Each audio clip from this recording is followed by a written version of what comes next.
Hey guys, good morning. कैसे हो आप लोग? उम्मीद करता हूँ सब बहुत बढ़िया होंगे और आपकी प्रिपरेशन भी बहुत अच्छी चल रही होगी। लास्ट वीडियो में हम लोग कंजंक्शन की बात कर रहे थे। काफ़ी डिटेल में देखा कंजंक्शन कैसे काम करते हैं। रटने रटाने वाला मुद्दा हमारे साथ कभी होता नहीं, पूरी डिटेलिंग से समझेंगे। तो हमने क्या देखा था लास्ट में? हमने ये देखा कि कंजंक्शंस क्या होते हैं। इसके अलावा क्या देखा? फिर ये देखा कि कंजंक्शंस काम कैसे करते हैं। हमने ये बात समझी कि अगर कंजंक्शंस को यूज करना है तो सेम ग्रामेटिकल फॉर्मेट होना चाहिए, है ना। और क्या करते हैं कंजंक्शन? सब कंजंक्शंस छोटे छोटे जो शॉर्ट सेंटेंसेस होते हैं उनको जोड़ने का काम करता है। कॉम्प्लेक्स सेंटेंसेस बनाने में मदद करता है। जो आपके न्यूज़पेपर है, बुक्स है, इन्हीं की वजह से ही उसमें बड़े बड़े लॉन्ग कॉम्प्लेक्स सेंटेंसेस बनते हैं। यहाँ तक देखा था। हमने कंजंक्शन में एक बात और समझी थी कि अगर आपके पॉजिटिव सेंटेंस आ रहे हैं तो उड़ते जाएंगे, लेकिन अगर नेगेटिव सेंटेंस आ गया तो फिर हम उसके लिए अदर सब्जेक्ट ही यूज करेंगे।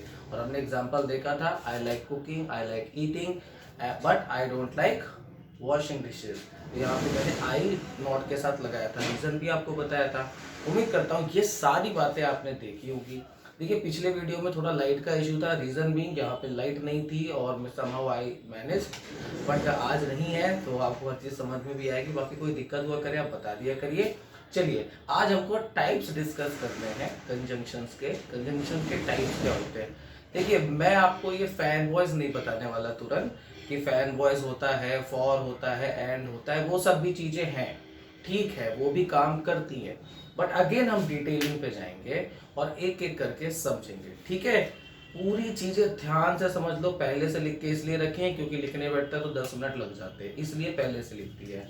तो आप जैसे कि देख सकते हैं कंजंक्शन के टाइप में, तो बेसिकली कंजंक्शन के दो टाइप होते हैं। एक होता है आपका कोऑर्डिनेट कंजंक्शन और इसके बाद आपका होता है सबऑर्डिनेट कंजंक्शन, ठीक है। बात समझ आ गई? अच्छा, कोऑर्डिनेट क्या होता है? अगर आप एक बात को समझे, सिर्फ शब्द को समझे, तो होता नहीं है। अगर आपने कभी डांसिंग रियलिटी शोज देखे हैं तो वहां कहते हैं ना, आपने कोऑर्डिनेट बहुत अच्छा किया, मतलब साथ ही साथ कुछ चल रहा था, समझे, साथ ही साथ कुछ चल रहा था। तो ऐसे कंजंक्शन को हम लोग कोऑर्डिनेट कंजंक्शन कहते हैं। जैसे दो लोग डांस कर रहे हो या ग्रुप डांस हो रहा हो तो देखा जाता है ना सबने कोऑर्डिनेशन सही किया या नहीं किया, मतलब जो कर रहे थे वो सही फॉर्मेट में हो रहा था या नहीं हो रहा था। स्टेप्स अलग अलग हो सकते हैं लेकिन वो ऐसा नहीं लगना चाहिए कि ये अलग कर रहा था और ये अलग कर रहा था। Is that understood? ठीक है। सबऑर्डिनेट क्या होता है? अच्छा, एक बात बताओ, समझने की बस कोशिश करो। सबऑर्डिनेट, सबऑर्डिनेट का मतलब निचले के स्तर पे, कुछ ऐसा ही मतलब होता है ना, कहते हैं ना कि ही इज माय सबऑर्डिनेट, मतलब ही वर्क्स अंडर मी। तो सबऑर्डिनेट क्या होते हैं? सबऑर्डिनेट कंजंक्शन ऐसे कंजंक्शन होते हैं जो सेंटेंस में थोड़ी सी एक्स्ट्रा इंफॉर्मेशन आपको दे देते हैं या सपोर्ट करते हैं कुछ इंफॉर्मेशन के साथ। Is that understood? मैं आपको किताबी भाषा नहीं सिखा रहा, मैं आपको जब सेंटेंस के थ्रू सिखाऊंगा तो आपको और अच्छे से समझ आ जाएगा। लेकिन आप सिर्फ समझने की कोशिश करिए। भाई देखो, किसी सेंटेंस में अगर टाइम नहीं बताओगे तो क्या सेंटेंस पूरा नहीं होगा? हो जाएगा ना। टाइम बता करके आप उसको और ज्यादा सपोर्ट कर रहे हो, और ज्यादा एक्यूरेट कर रहे हो, बस ये चीज होती है, ठीक है। किताबी भाषा नहीं तो फिर रटते रहो बैठ के। चलो, तो दो टाइप समझे। कौन सा? पहला तो हमने समझा कोऑर्डिनेट कंजंक्शन एंड दूसरा हमने देखा सबऑर्डिनेट कंजंक्शन, ठीक है। तो कोऑर्डिनेट कंजंक्शन के हमने टाइप्स को देखे। आप में से बहुत सारे लोगों ने ये बातें शायद पहले कभी ना सुनी हो, तो हम इनको भी देख लेते हैं। तो सबसे पहले इसमें होता है क्यूमुलेटिव कंजंक्शन, उसके बाद एडवर्सेटिव कंजंक्शन, इसके बाद होता है alternative conjunction and then illative conjunction. देखिए, मैंने कंजंक्शन नहीं लिखा है तो आप खुद लिख लीजिएगा बिकॉज बोर्ड में इतना स्पेस था नहीं।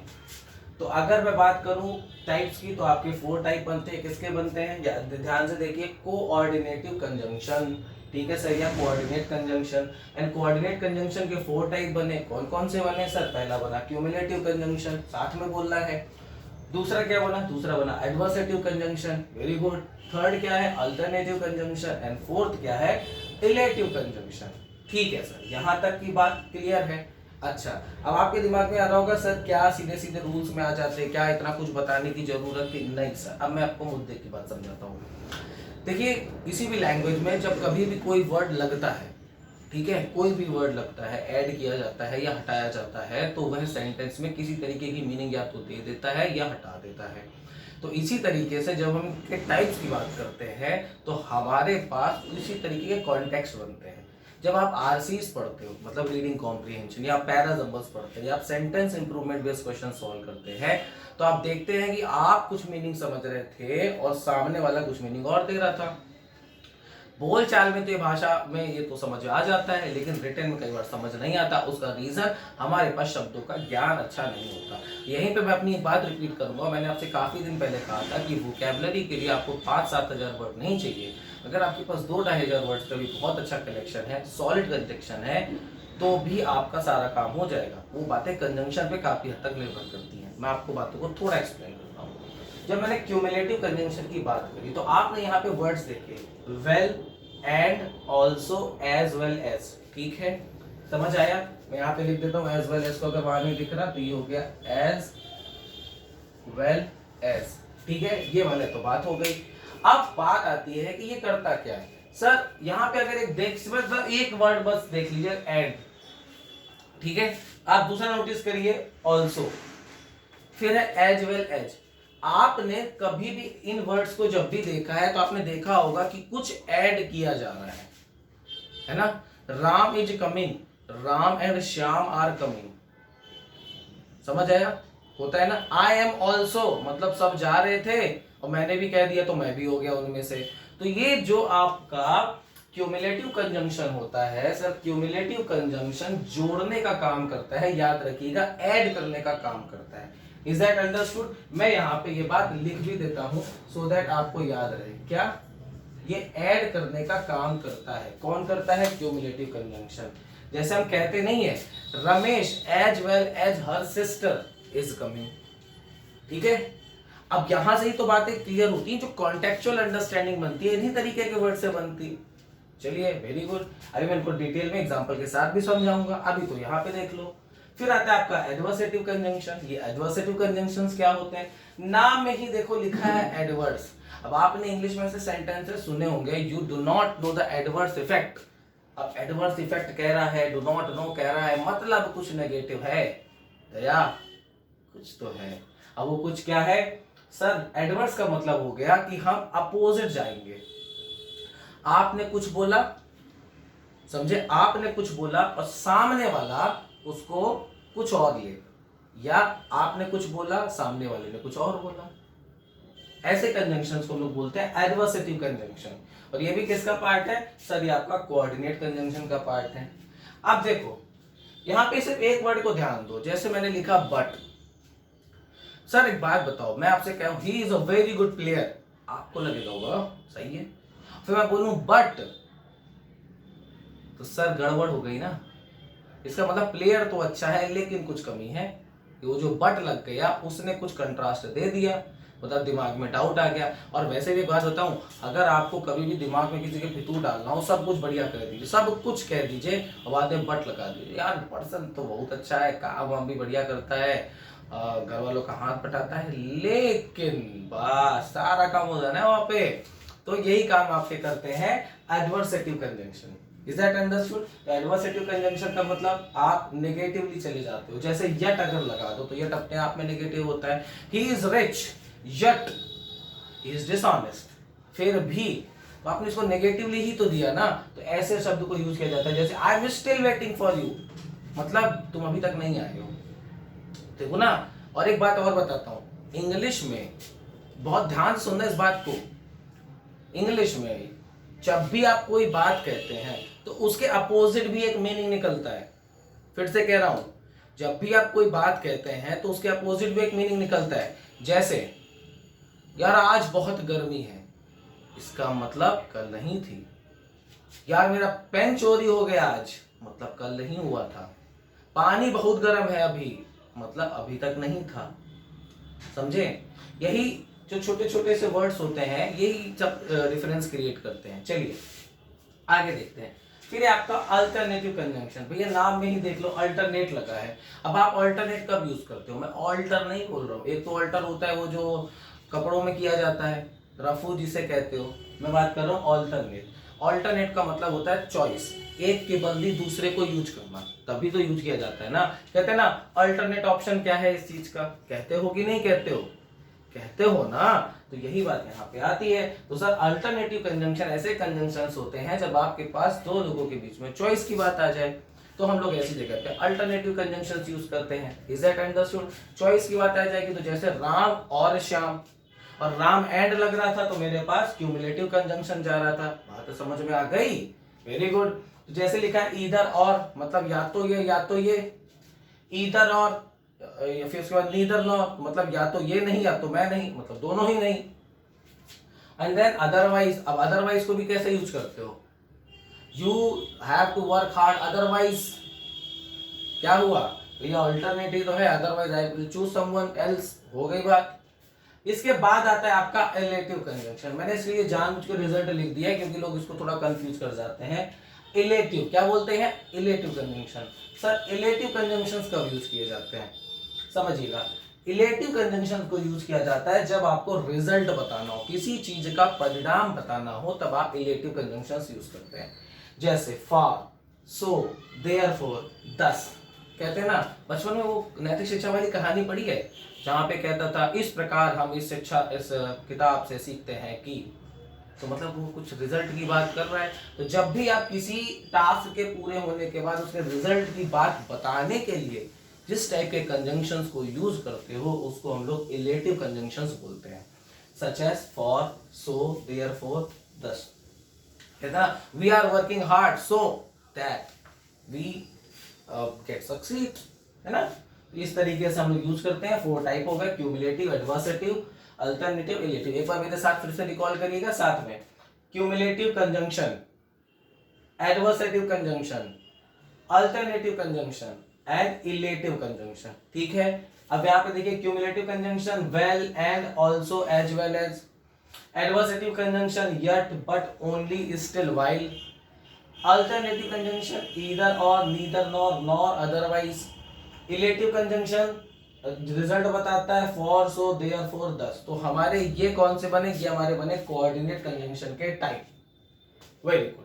अब हम इसके बाद आगे की बात करते हैं। हमारे आया सबऑर्डिनेट कंजंक्शन। सबऑर्डिनेट कंजंक्शन के बारे में आपको बताया कि ये सपोर्ट करते हैं कुछ इंफॉर्मेशन देने के लिए, तो वो इंफॉर्मेशन देने के लिए हम लोग कुछ वर्ड्स को यूज करते हैं। तो जैसे पहली चीज तो ये कि सबऑर्डिनेट कंजंक्शन बताते क्या है, ध्यान से देखो सर। सबऑर्डिनेट कंजंक्शन आपको टाइम बताते हैं, सबऑर्डिनेट कंजंक्शन आपको प्लेस बताने का काम करते हैं, cause, purpose, condition, compare and contrast. अब कुछ के दिमाग में आएगा सर ये काम नाउन भी बताने का करता है, ये काम एडवर्ब भी बताने का काम करता है ना? अब समझना बात को, जब नाउन बताने का काम करता है तो वो सीधे सीधे नाम दे देता है उस वर्ड को, संडे, है ना? एडवर्ब बताने का काम करता है तो मैंने आपको एडवर्ब में ये बातें बताई भी थी जब हम adverb of place, adverb of time, adverb of frequency पढ़ा था, तो हमने बताया था कि वो चीज नोन नहीं होती, वो वर्ब को सपोर्ट कर रही होती है ना? या फिर एडजेक्टिव को सपोर्ट कर रही होती है। कंजंक्शन में क्या होता है कि कुछ ऐसे वर्ड्स होते हैं, और आपको पता है कंजंक्शन में क्लॉज को, वर्ड्स को, फ्रेज को जोड़ने का काम किया जाता है, और बाकी सबके फंक्शन भी तो अलग है। नाउन में सीधे सीधे नाम दे दिया, एडवर्ब में वर्ब को या तो सपोर्ट किया, क्वालिफाई किया, अदरवाइज एडजेक्टिव या खुद को किया। लेकिन जो कंजंक्शन होते हैं ये दूसरे क्लॉज को जोड़ने का काम कर देते हैं या फ्रेज को जोड़ने का काम कर देते हैं। ये बातें धीरे धीरे और समझ आएंगे एग्जांपल के साथ, डोंट वरी, हर चीजें सिखाऊंगा, अभी कोई जल्दबाजी नहीं करेंगे। तो जब हमने बात करी आपके सबऑर्डिनेट कंजंक्शन की, तो यहाँ पे हमारे कुछ बन गए। कौन कौन से बन गए? Time, place, cause, purpose, condition, compare and contrast. यहां तक बात समझ में आ गई? Very good. तो जब हमने टाइम की बात करी तो टाइम में आपका आफ्टर, बिफोर, व्हेन। अच्छा, आपने बचपन से एक बात पढ़ी थी कि व्हेन को जब यूज करते हैं तो आपका इंटेरोगेटिव सेंटेंस होता है। हम आपके सामने एक सेंटेंस बोल रहा हूं, I don't know when he will come. आप मुझे बताओ, I don't know when will he come होगा या व्हेन ही विल कम होगा? तो सर एक बात बताइए, सिर्फ सोचिए, जो मैंने सेंटेंस बोला आई don't know when he will कम, क्या मैंने इसमें क्वेश्चन पूछा है कि मैंने स्टेटमेंट दिया है? अगर मैं क्वेश्चन पूछता, है ना, अगर मैं क्वेश्चन पूछता तो मैं क्वेश्चन मार्क लगाता। जब मैंने क्वेश्चन पूछा ही नहीं है, सोचो भैया, जब मैंने क्वेश्चन पूछा ही नहीं है तो इंटेरोगेटिव कैसे बनेगा? तो व्हेन ही विल कम बनेगा। इसलिए आप देखिएगा बहुत बार ये कंफ्यूजन होता है, व्हेन, व्हाट, वेयर जैसे वर्ड लगते हैं और उसके बाद क्वेश्चन मार्क नहीं लगाया जाता। हिंदी मीडियम के बच्चों को यहाँ बहुत दिक्कत होती है, क्योंकि उस यूज को नहीं समझ पाते कि वो एज अ प्रोनाउन यूज हो रहा है या फिर एज अ कंजंक्शन यूज हो रहा है। ध्यान देना इस बात को, जोड़ने का जो काम करे एग्जाम्पल के थ्रू अच्छे से और समझ आएगा, लेकिन ये बातें दिमाग में बैठा लो। इसीलिए इतनी पूरी कहानी सुना रहा हूँ पिछले 10 मिनट से, नहीं तो करते रहो रटते रहो क्या ही हो जाएगा। समझ आई बात? Very good. अब टाइम की बात समझ आ गई। प्लेस की बात करें जैसे वेयर, वेरेवर, ओके। फिर अब कॉज की बात करें, कॉज मतलब होता है कारण, जैसे बिकॉज, सिंस। अब कुछ लोग कहेंगे सर सिंस तो प्रेजेंट परफेक्ट में यूज किया था टाइम के लिए, सर वो वहां यूज किया था ना, लेकिन सिंस को हम लोग एज ए कंजंक्शन भी यूज करते हैं। I have known him since my childhood, ठीक है, वो तो टाइम वाला पार्ट हो गया। लेकिन सिंस को हम लोग बिकॉज के सेंस में भी यूज करते हैं, ठीक है, बात समझ में आ गई? चलिए, जैसे बोलते नहीं है he is not coming today since he is not well, तो यहाँ पे सिंस वह आज नहीं आया, वो आज नहीं आ रहा है क्योंकि वह सही नहीं है या उसकी तबीयत सही नहीं है। इसके बाद हम पर्पस की बात करते हैं। अब आपने सुना होगा पर्पस में सो दैट लेस, जैसे आप ऐसा समझिए this place is for marriage, यह जगह मैरिज के लिए है, तो फॉर मैरिज लगाया ना, तो ये पर्पस है इसका। This pen is for writing, तो ये फॉर जो लगा वो क्या लगा सर, राइटिंग के लिए लगा, तो मतलब पर्पस दिखाया ना पेन का। इस तरीके से यूज किया जाता है आपके सबऑर्डिनेट कंजंक्शन को। इसके बाद आता है आपका कंडीशन बताने के लिए, प्रोवाइडेड दैट, सपोजिंग। बहुत बार हम लोग कहते नहीं है सपोज ऐसा हो जाए, सपोज वैसा हो जाए, है ना, I will be there provided that. कुछ याद आ रहा है? कुछ चीजें ऐसी सुनी होंगी जिंदगी में, डिटेल में तो मैं भी बताऊंगा, डोंट वरी, अभी तो सब जोड़ रहा हूं। उसके बाद होता है कंपेयर, इसमें तुम्हारी पूरी दुनिया चल रही है, हम कंपेयर ही करते रहते हैं, जैसे एज, सो एज, ठीक है। या फिर जैसे आप बोलते हो ना देन को यूज किया है कब, कंपैरिजन में, एडजेक्टिव्स में यूज करते हैं ना, he is taller than me, कुछ याद आया? Very good. और फिर आता है आपका कॉन्ट्रास्ट, और कॉन्ट्रास्ट को कब यूज किया जाता है भैया, जब बिल्कुल अपोजिट में चीजें चली जाए ना, तो कॉन्ट्रास्ट यूज किया जाता है। जैसे ऑल्दो, हाउएवर, कहते नहीं है however government is trying very hard nowadays to vaccinate people, in order to get vaccine they are placing order to another country so that they can vaccinate their people on time। ऐसे sentences देखें। अब देखो मैंने इतना बड़ा sentence बोल दिया because of the conjunctions। So this is how we use conjunction sir, ठीक है। लिखने के पीछे का रीजन आपको समझ आ गया होगा कि अगर मैं चीजें लिखने बैठता तो मुझे 10 मिनट लिखने में लग जाते हैं, इसलिए मैंने ये चीज पहले से लिख दी, और उम्मीद करता हूँ ये बात आपको हर तरीके से समझ में आ गई होगी। मैं आपको 1.5-2 मिनट देता हूँ, इन्हें अच्छे से लिखो, बीच में बोलता जाऊंगा, कोई दिक्कत हो तो लिखिए इसे जल्दी से।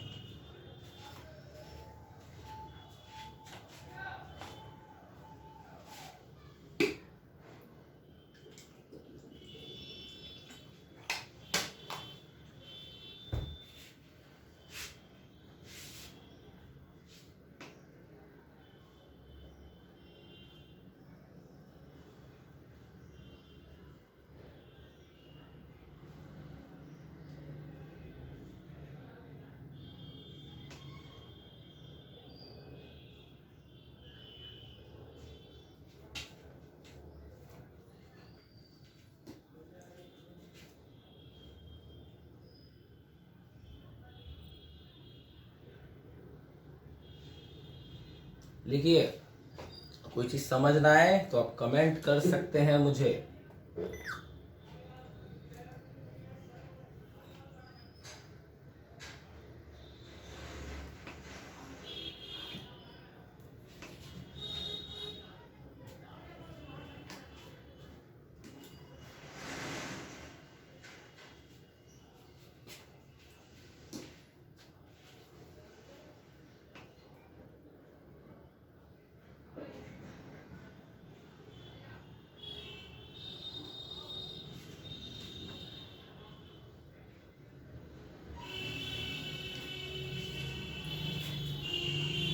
ठीक है, तो कंजंक्शन के टाइप हो गए।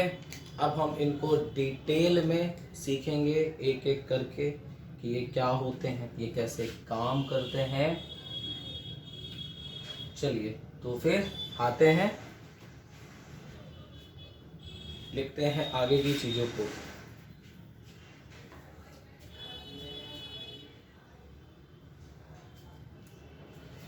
चलिए सबसे पहले हम लोग क्यूमुलेटिव कंजंक्शन को डिस्कस करते हैं। क्यूमुलेटिव कंजंक्शंस क्या होते हैं, कैसे यूज किए जाते हैं, कैसे काम करते हैं। देखो आज तो पूरा नहीं हो पाएगा, ये बात दी है क्योंकि हमें वोकैबुलरी भी करनी है लास्ट में, but I make you sure that you will learn a lot.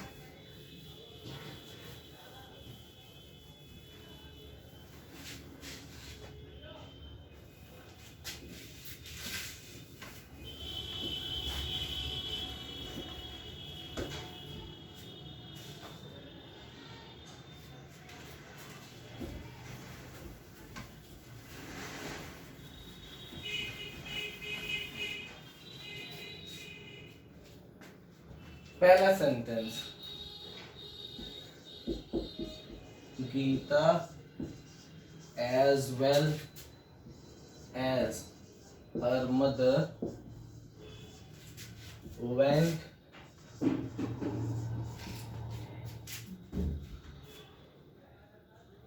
to the mall। पहला। दूसरा,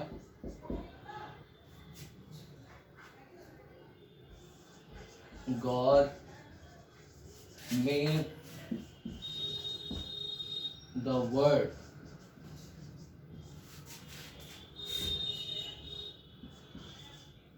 and man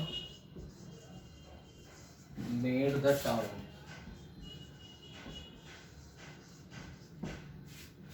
एक सेंटेंस और देखते हैं।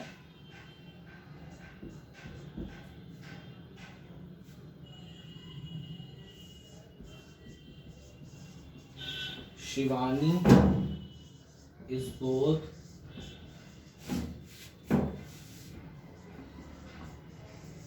intelligent and humble।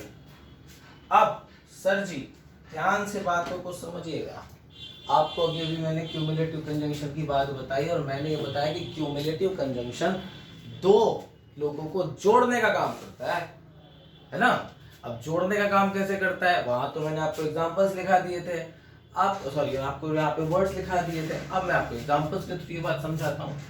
जैसे यहाँ पे देखो गीता लिखा है ना, ये दिख रहा है, और यहाँ लिखा है मदर, हर मदर। अब एक बात बताओ, दोनों के दोनों नाउन है, इनको जो जोड़ने का काम किया, मतलब गीता साथ ही साथ उसकी माता क्या मॉल गई थी, तो दो लोग जुड़े ना, मतलब गीता भी गई और उसकी माँ भी गई और दोनों ऐसे चले गए, तो ये आपका बन गया क्यूमुलेटिव कंजंक्शन। अच्छा, कुछ लोग दिमाग में आ रहा होगा सर ये याद करना जरूरी है। अरे बिल्कुल नहीं है भाई, कोई जरूरत नहीं याद करने की। मैं कहता हूँ ये सब भी जरूरत नहीं याद करने की, तुम बस तरीके समझो। होता क्या है कि मैं थोड़ा आपको डिटेल बता देता हूँ, थोड़ी टेक्निकलिटी बता देता हूँ, तो कॉन्फिडेंस बढ़ जाता है अगर आप इस पे काम कर लेते हैं। और नहीं भी याद होता है तो कोई दिक्कत नहीं है, मतलब जब मैं कहता ही नहीं याद करो बैठ के।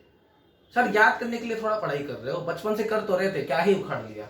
सिर्फ चीजें समझ लो कि चीजें काम कैसे करती हैं। रटने बैठे तो सर हो चुका, ऐसे नहीं होगा। समझ आई बात? चलिए आगे देखें।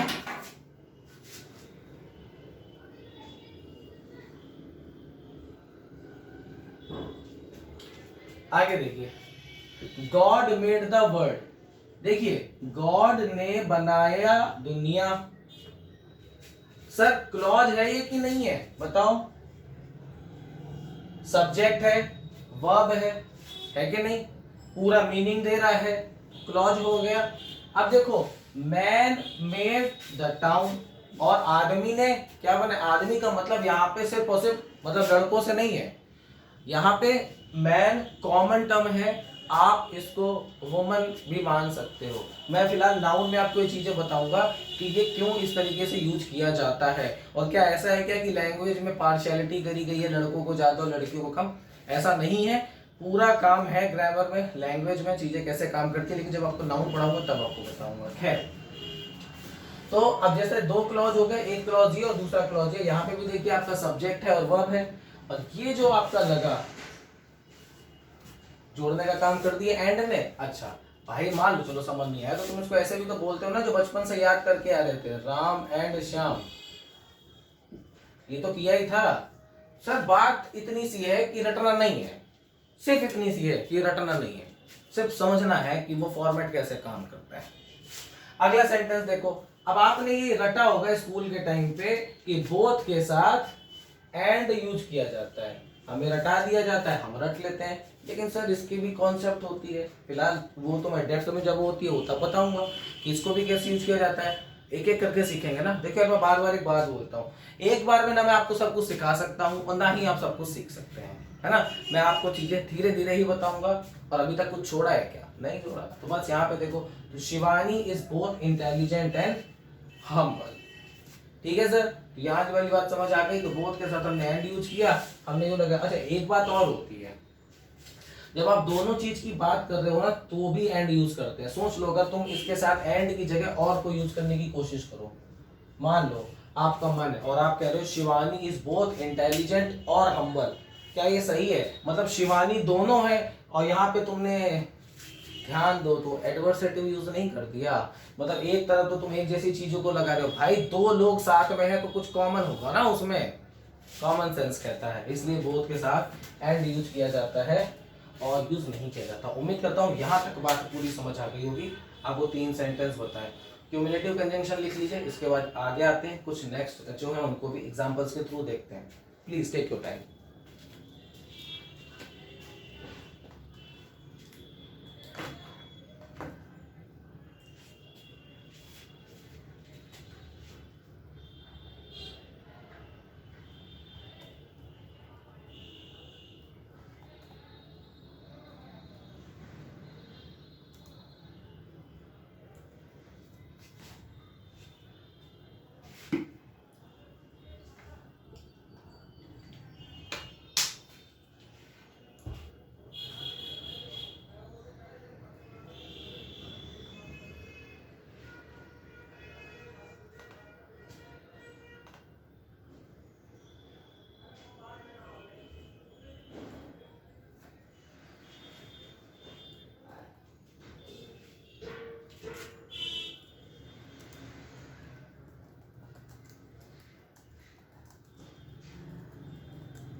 देखिए ऐसे जल्दी से फिर आगे की बात करते हैं।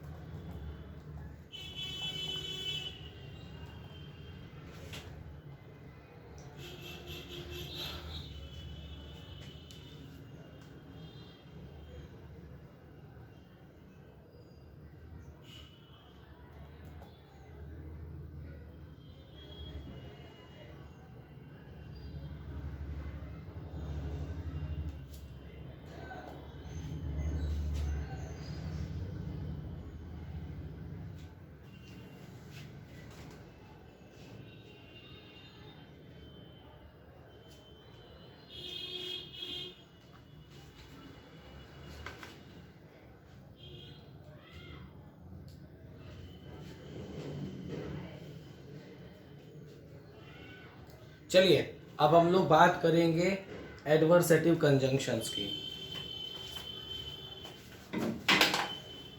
आपको पता है इस तरीके के जो यूजेस होते हैं, अगर आप इन यूजेस को सीख लेते हो तो जो रीडिंग करते हो ना, देखो यार कॉम्पिटिटिव एग्जाम्स निकालने हैं तो बुक्स तो तुम्हें पढ़नी पड़ेंगी, है ना।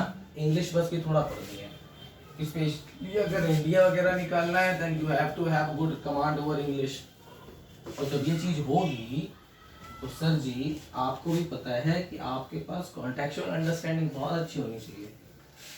खैर एडवर्सेटिव कंजंक्शंस की बात कर रहे थे, सेकेंड टाइप है आपका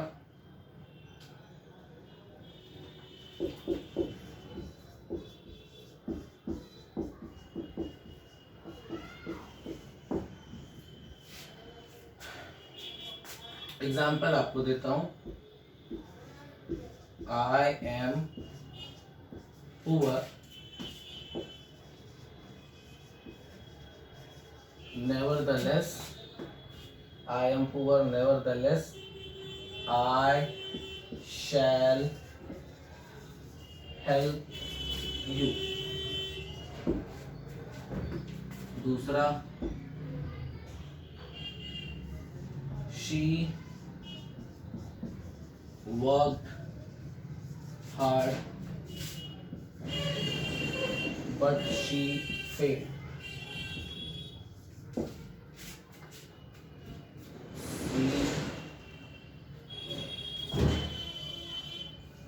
She was not serious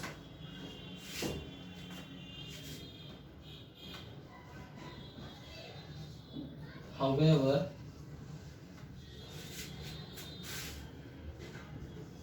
she got promotion.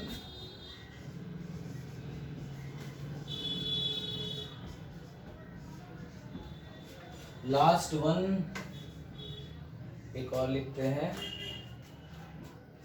she was annoyed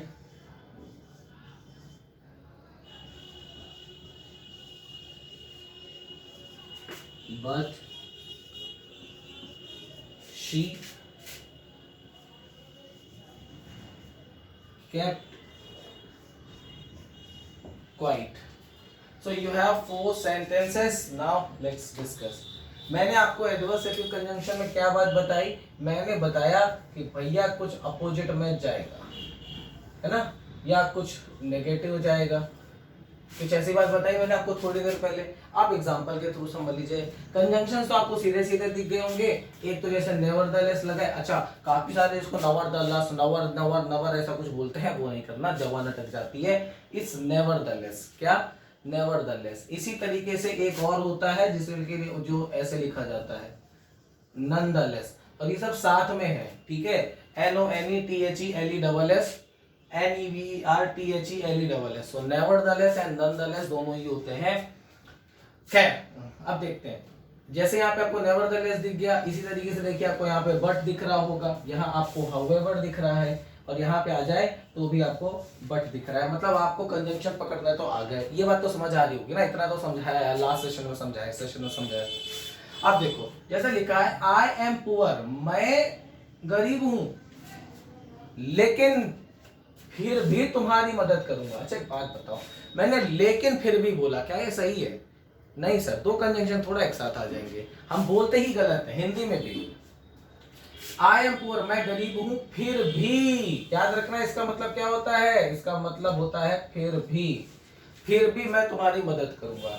लेकिन फिर भी इसका मतलब नहीं होता, क्योंकि अगर आप ये सोचे कि लेकिन फिर भी बोल दूंगा तो सर गड़बड़ हो जाएगी, आप परेशान हो जाएंगे, क्योंकि डबल कंजंक्शंस को थोड़ा यूज किया जाता है। समझ आई बात? चलो अब आगे यहाँ देखो, शी वर्कड हार्ड। अब देखो एक तरफ उसने मेहनत बहुत करी, लेकिन उसके ऊपर अपोजिट हो गया ना, शी फेल्ड। अब शी फेल्ड को क्या बोलोगे? भैया उसने मेहनत करी तो मतलब सक्सेस मिलनी चाहिए थी, नहीं मिली, वो फेल हो गई।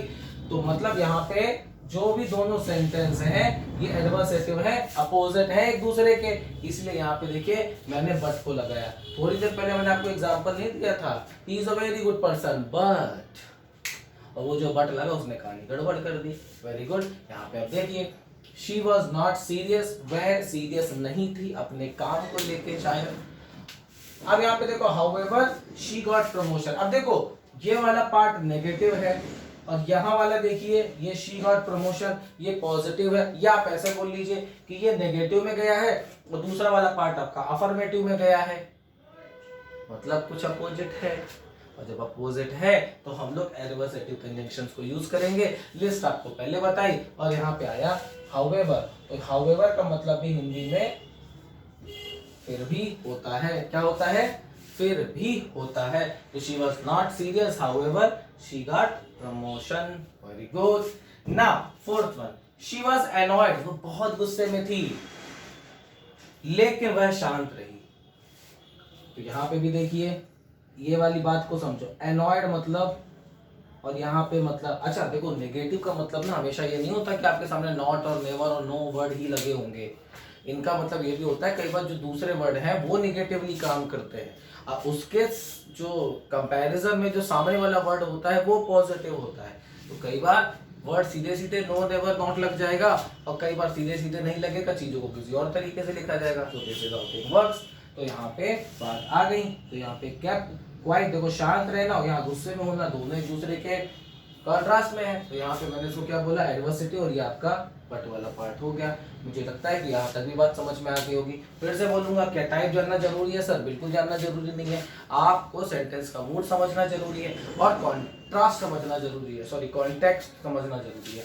एंड ये चीजें कर ले जाएगा कोई, उसको समझ में आ जाएगी। करना क्या है, पिछला सेशन बहुत ध्यान से देखना है। पिछले सेशन के बाद यहाँ आ रहे होगे तो शायद कुछ नहीं समझ में आ रहा होगा, इसलिए पिछला सेशन पहले देख लो, उसके बाद हम ये वाली बातें भी कर लेंगे। ठीक है सर, एक काम करिए, इसे लिखिए, सेंटेंस पढ़ देता हूँ फिर से और उसके बाद आप लिख लीजिएगा। मैंने बोला I am poor, nevertheless I shell help you. She worked hard but she failed. She was not serious, however she got promotion. She was annoyed but she kept quite. आप इसको लिख सकते हैं, चाहे तो स्क्रीनशॉट ले लीजिए, टेक योर टाइम, फिर आगे की बातें करते हैं।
लिखिए, फिर हम आते हैं आगे।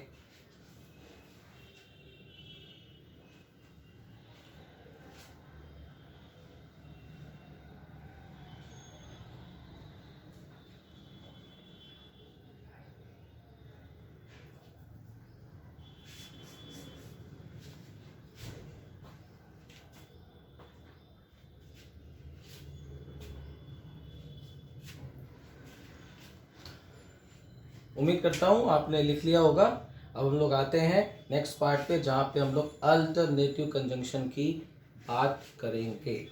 चलिए शुरू करते हैं।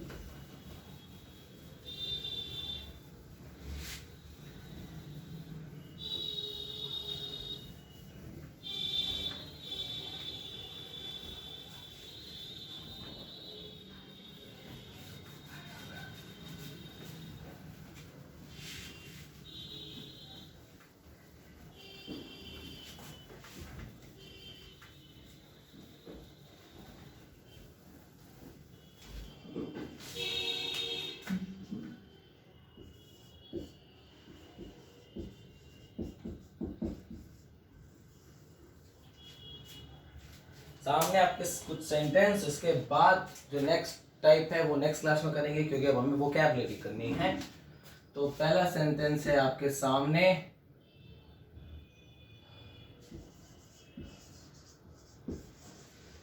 Move fast else you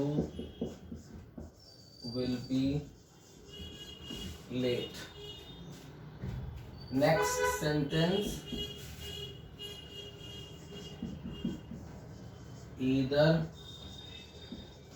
Ram or Ramesh is coming. Third one,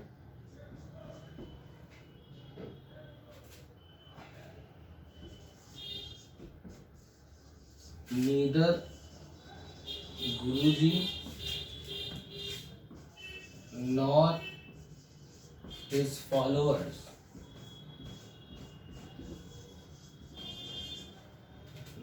his followers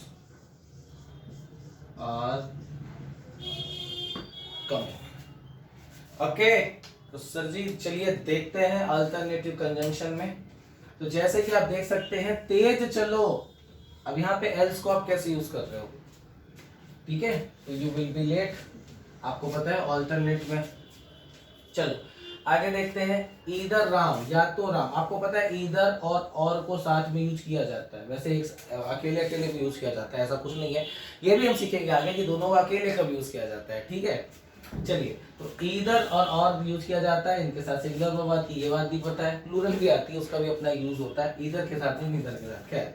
तो ईदर राम और रमेश, मतलब या तो राम आ रहा है या तो रमेश आ रहा है, तो इस वजह से देखिए हमने यहाँ पे इज लगाया, अल्टरनेट ऑप्शन है आपके पास। चलिए आगे देखते हैं, नीदर गुरुजी नॉर, तो देखिए नीदर और नॉर को साथ में यूज किया हमने, neither Guruji nor his followers are coming. देखो यार यहाँ पे क्या है ना, वर्ब को जो यूज किया जाता है, समझना बात को, जो वर्ब को यूज किया जाता है वो एडजेसेंट के साथ हिसाब से यूज किया जाता है, एडजेसेंट मतलब बगल वाले के साथ। अब जैसे यहाँ पे फॉलोअर्स को देखो, फॉलोअर्स प्लूरल है ना, तो फिर इसके हिसाब से कहानी आगे बढ़ेगी, इसलिए मैंने यहाँ पे प्लूरल वर्ब को यूज किया, ठीक है। वैसे ये कॉन्सेप्ट आपके प्रोनाउन की होती है, यहाँ पे लेकिन आ गई। अरे बात बताता हूँ, आप प्रोनाउन पढ़ो या आप नाउन पढ़ो, आपको कंजंक्शंस के यूजेस हर जगह मिलेंगे, इवन आप पूरी ग्रामर ही पढ़ोगे तो आपको वर्ड्स दिखते ही रहते हैं इधर उधर।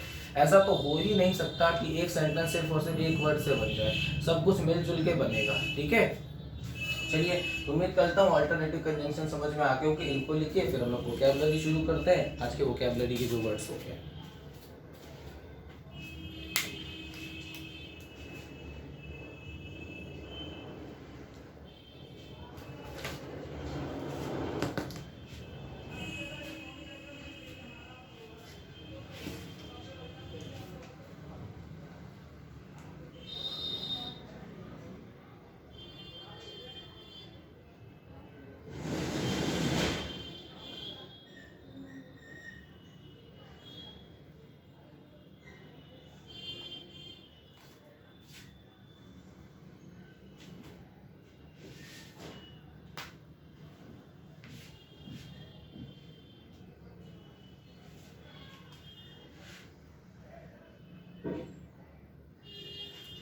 लिखिए जल्दी से, उसके बाद आते हैं हम लोग वोकैबुलरी में। आज के अच्छे वर्ड्स हैं आज।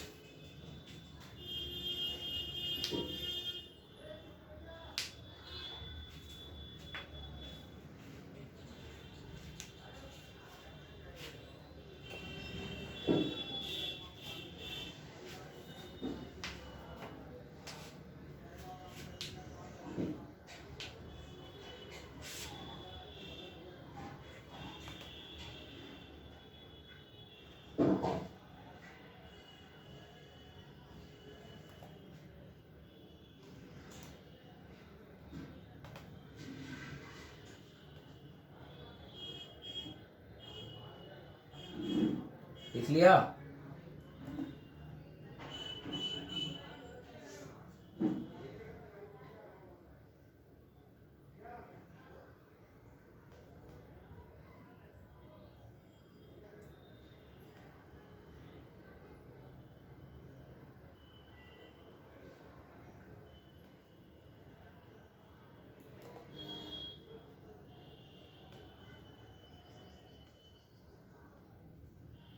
चलिए, तो फिर हम लोग आज की वोकैबुलरी पे आते हैं, वोकैबुलरी को यूज करते हैं। आज का पहला वर्ड है रिकॉन। रिकॉन क्या होता है? वेल, आपने सुना होगा जाना जाना, ठीक है। अब ये जाना जाना मतलब वो वाला जाना जाना नहीं, वो जाने जाना, ठीक है। जाना मतलब होता है कि कोई चीज हो गई और कहते नहीं कि यार वो बहुत ही पावरफुल पर्सन के रूप में जाना जाता है, ठीक है। तो वर्ड है आपका recon, sorry spelling REKON। Recon मतलब होता है आपका जाना जाना, या फिर आपको ऐसा बोल सकते हो माना जाना। अब जाना जाना माना जाना, जैसे मान लो मैं आपको एक एग्जाम्पल देता हूँ, और उस एग्जाम्पल से आपको बात क्लियर हो जाएगी। जैसे मैंने बोला, द इवेंट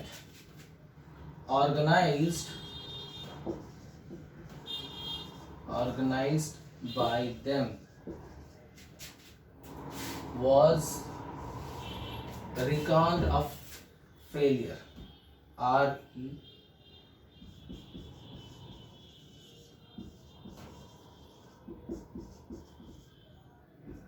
ठीक है, तो मतलब क्या हुआ कि भैया जो रिकॉन को यूज किया, आप देखिए कि उन्होंने जो एक इवेंट ऑर्गेनाइज किया था उसको एक फेलियर के रूप में जाना जाता है। ये वाला आपका है, ठीक है। वेल, रिकॉन की पिलोज भी आती है, अगर आप कभी रिलायंस स्मार्ट जाओगे तो आपको वहाँ पे मिल जाएंगी, शायद रिलायंस वालों की ही है वो पिलो, ठीक है। सिनोनिम्स की बात करते हैं। सिनोनिम्स की बात करें तो आपका हो गया रिगार्ड, कंसीडर, व्यू, थिंक, ठीक है। तो ये आपके सिनोनिम्स हो गए। तो ये आपका रिकॉन हुआ। इसे जल्दी से लिखिए, फिर नेक्स्ट वर्ड देखते हैं। तो याद रखना रिकॉन, रिकॉन की पिलो भी आती है। रिकॉन का मतलब होता है जाना जाना। जल्दी से लिखिए, आप इसका स्क्रीनशॉट भी ले सकते हैं। उम्मीद करता हूँ लिख लिया होगा। चलिए आगे आते हैं।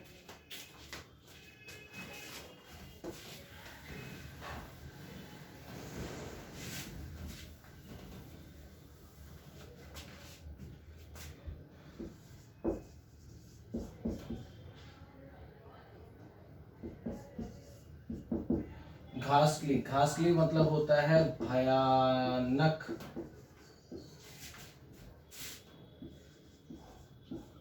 रूप से या भयावह, ठीक है। भयानक रूप से या भयावह, इसके लिए हम यूज कर सकते हैं घासली। अच्छा, घासली से एक वर्ड और बनता है अघास्ट। अगास्ट, अगास्ट मतलब होता है हतप्रद रह जाना, बहुत चक्का रह जाना।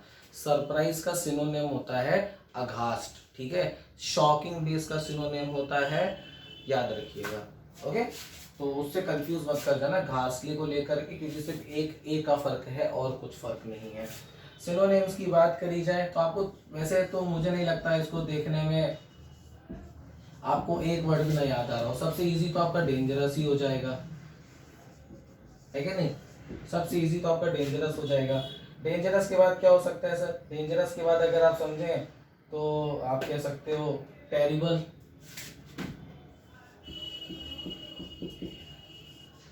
और क्या हो सकता है सर? हॉरिबल, ये आपके सिनोनिम हो गए। घासली मतलब भयानक, टेरिबल कहते हैं ना, he is terrible, he is looking terrible, the place is horrible, हो गया आपका। जल्दी से इसका स्क्रीनशॉट लीजिए, फिर हम आगे की बातें करते हैं, कुछ और वर्ड्स देखेंगे।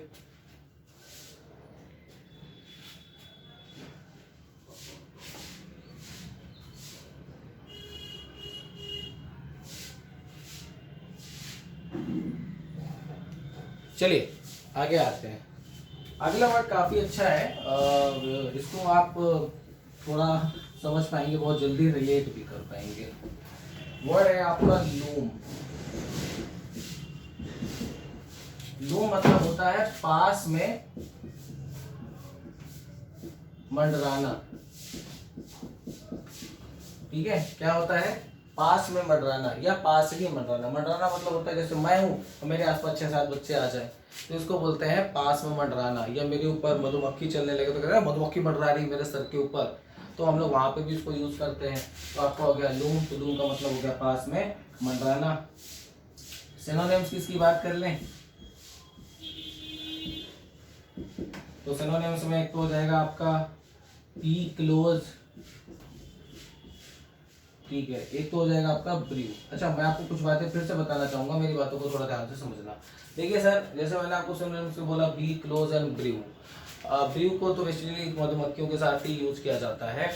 क्लोज को लेकर के कुछ बातें बता देता हूँ। क्लोज का मतलब एक तो होता है बंद, ठीक है, मतलब द शॉप इज क्लोज्ड। दूसरा, जब आप किसी से रिश्तों में पास होते हो, करीब होते हो, तो भी क्लोज यूज किया जाता है। Always remember this point. If someone is saying he is very close to me, it means कि वह उसके बहुत ज़्यादा करीब है, और ये चीज़ इमोशनली है, ये बात भी याद रखना। ठीक है, काम करिए जल्दी से इसका स्क्रीन शॉट लीजिए, फिर मैं आगे की बात समझाता हूँ।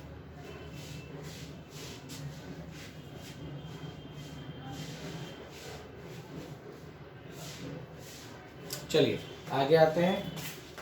फ्लैंक, काफी मतलब एक नजर में तो आपको शायद फ्लैंक सुनाई दिया हो। Flank, FLANK।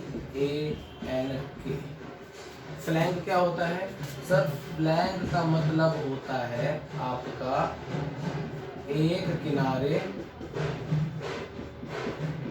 खड़ा कर देना। ठीक है, क्या करना? एक किनारे खड़ा कर देना, इसको हम बोलते हैं फ्लैंक। एक किनारे कैसे? किनारे का मतलब बिल्कुल कोने में नहीं होता है, समझ आया? किनारे का मतलब ये भी होता है कि एक मीटिंग चल रही है, सबके सब बैठे, कह दिया जाओ वहां बैठ जाओ। ठीक है, किनारे का मतलब ऐसा नहीं कि 1 2 3 4 5 10 और तुमको 7th पे खड़ा कर दिया या 10वें पे खड़ा कर दिया, बिल्कुल लास्ट में, वो नहीं है। किनारे का मतलब है किनारे कर दिया यार उसको, मतलब जिंदगी से ही किनारे कर दिया, वैसा वाला। मतलब आपकी जिंदगी में कोई है और आप उसे इग्नोर कर रहे हो, वैसा वाला। सबके सब बैठे हैं, तुम इन्वॉल्व नहीं कर रहे हो, वैसा वाला।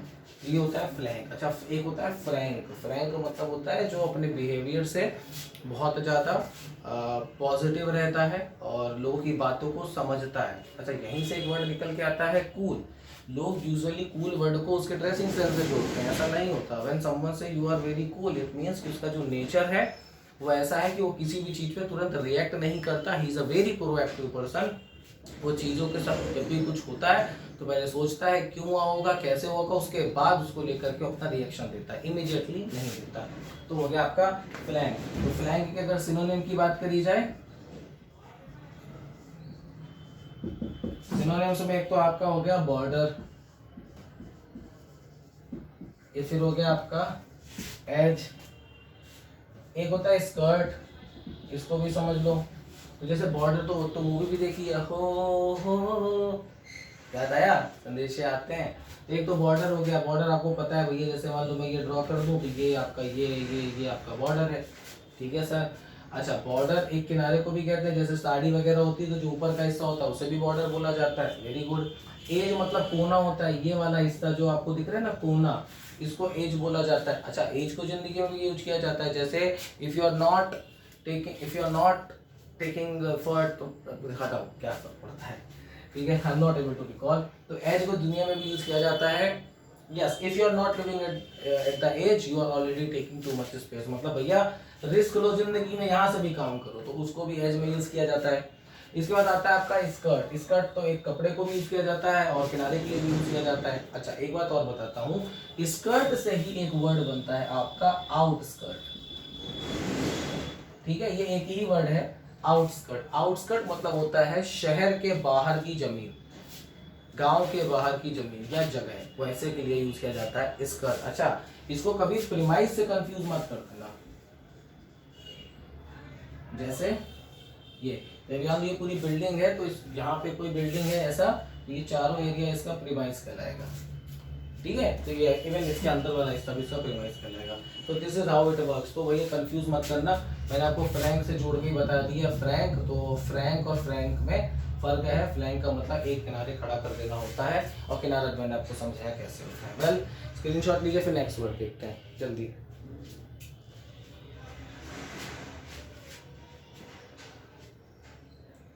आई होप स्क्रीनशॉट ले लिया है। चलिए आगे आते हैं।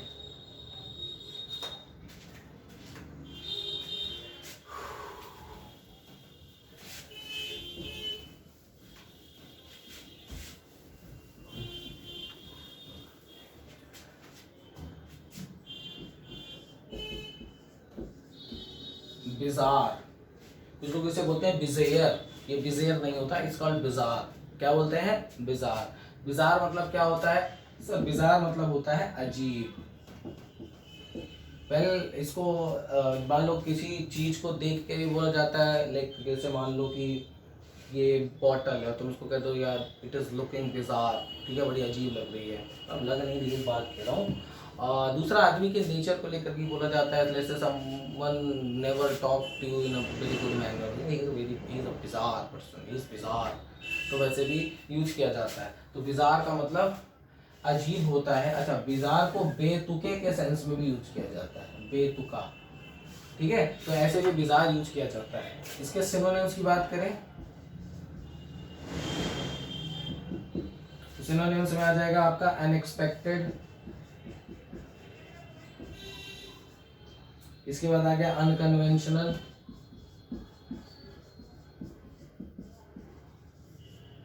आ गया ऑफ बीट,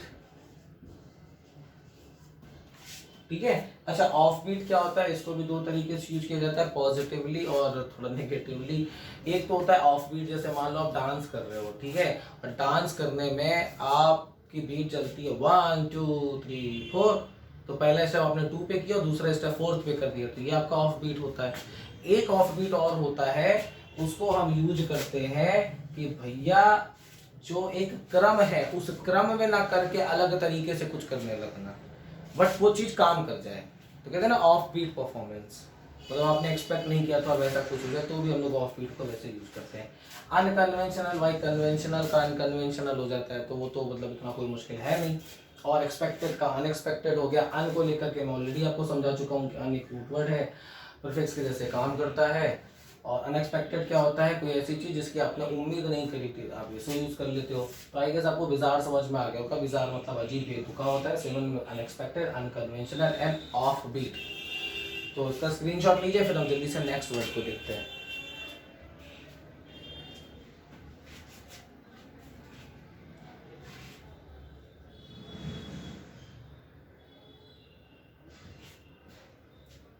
चलिए, आई होप लिख लिया होगा, आगे देखते हैं।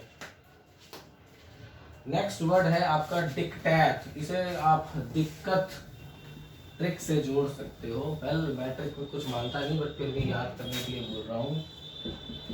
डिक्टैट, ठीक है, क्या डिक्टैट, और डिक्टैट क्या होता है सर? डिक्टैट मतलब होता है आपका अलोकप्रिय और कड़ा आदेश। जैसे लॉकडाउन लगा है, अब भाई कुछ पसंद तो नहीं कर रहा, लोगों की शॉप्स बंद है, लोगों की जॉब्स नहीं है, लोगों का पैसा नहीं है, तो पसंद तो नहीं कर रहा, तो क्या हो गया? अलोकप्रिय। लेकिन कड़ा आदेश है तो उसे बोलते हैं डिक्टैट। समझ आते हैं? याद रखना, एग्जाम्पल लॉकडाउन आप जोड़ लो। इसके सिनोनिम्स की बात करी जाए, सिनोनिम्स में आप कह सकते हो लॉ, रेगुलेशन,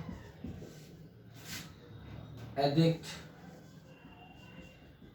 डिक्री, ठीक है। इसको भी, डिक्री को यूजुअली जो आपका है ना, वो ज्यूरिडिक्शन में इस वर्ड को बहुत यूज किया जाता है। अगर आपने पॉलिटी पढ़ी है या आप पॉलिटी रिलेटेड न्यूज़ पढ़ो तो आपको ये वर्ड बहुत ज़्यादा दिखेगा। अगर कोई जैसे केस, कोई केस हो गया, जैसे केशवानंदा भारती केस, अगर आपने ऐसे कोई केस देखे होंगे तो आपको एक टर्म वहाँ पे दिखेगी डिक्री, ठीक है। तो इसको लिखिए डिक्टैट को, डिक्टैट क्या होता है? लोकप्रिय और कड़ा आदेश। लिखिए जल्दी से, स्क्रीनशॉट लीजिए।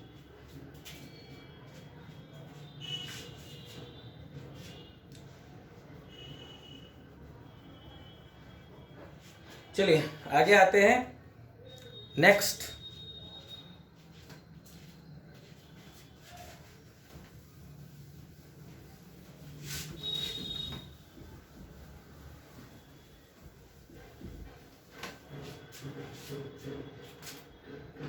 आपका डिराइड। डिराइड मतलब होता है किसी का उपहास करना। उपहास करने का मतलब क्या है सर? उपहास करने का मतलब किसी को भला बुरा कहना, किसी को नीचा दिखाना, किसी को गंदा महसूस कराना, उसके लिए हम लोग यूज करते हैं क्या? डिराइड, DERIDE। अच्छा जी, इसके सिनोनिम्स की बात करते हैं।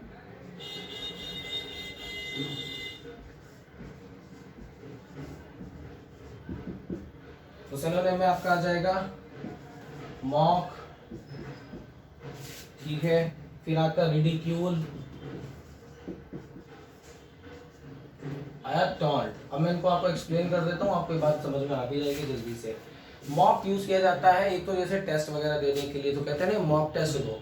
अच्छा, sometimes you must have heard about this word, government is trying to mocking us, हमको मूर्ख बनाने की कोशिश कर रही है, पहला। दूसरा इसका कॉन्टेक्स्ट ये भी होता है कि सरकार हमारा उपहास करने की कोशिश कर रही है, तो मॉक को ऐसे भी यूज किया जाता है, या स्टॉप मॉकिंग हिम, उसका मजाक उड़ाना बंद करो, वैसे भी यूज होता है। अच्छा, stop making fun of him, आप तब भी बोल सकते हैं, कोई दिक्कत है नहीं, लेकिन वो तो आपको पता ही था, इसलिए मैंने आपको मॉक बताया।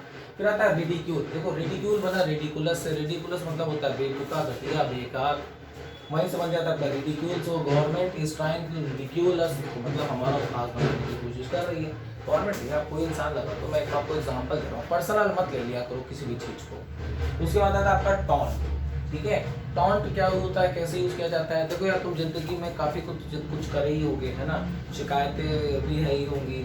अब आप कुछ घर वालों से कह दिया कि मैं साल IAS निकाल दूंगा, इनके निकाल दूंगा, कुछ नहीं हुआ, तो घर वाले कहते हैं देखो भैया हमारे IAS ऑफिसर बैठे हैं, तो ऐसे बोलते हैं ना, तो इसे कहते हैं टॉन्ट।